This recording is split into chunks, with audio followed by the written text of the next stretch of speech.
नमस्कार. शासन 4 यूट्यूब चॅनलवर आपलं सर्वांचं खूप खूप स्वागत आहे. तर आताच्या घडीची सर्वात मोठी खुशखबर म्हणजे राज्य सरकारी कर्मचाऱ्याच्या वेतनामध्ये मोठी वाढ.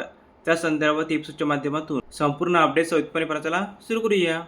विधी व न्याय विभागाकडून निर्गमित करण्यात आलेल्या शासन निर्णयानुसार काही पदाच्या वेतन श्रेणीमध्ये सुधारणा करण्यास मंजुरी देण्यासंदर्भात दिनांक 4 मे 26 रोजी सुधारित शासन निर्णय निर्गमित करण्यात आलेला आहे.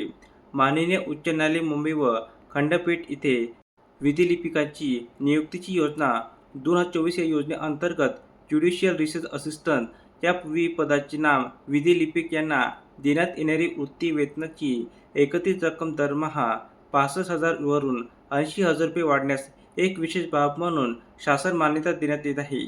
माननीय उच्च न्यायालय मुंबई तसेच नागपूर व औरंगाबाद खंडपीठ येथील न्यायमूर्तीच्या निवासी कार्यालयाकरिता प्रत्येकी एक याप्रमाणे न्यायमूर्तीच्या मंजूर पदापैकी कार्यरत न्यायमूर्तीच्या संख्ये एवढ्या स्वयंपाकी पदाच्या सेवा 1 वर्ष कालावधीकरिता 25,000 रुपये प्रति महाऐवजी ते वाढून 40,000 रुपये प्रति माह इतक्या पारिश्रमिकावर घेण्यास एक विशेष बाब म्हणून शासन मंजुरी प्रदान करण्यात आली आहे.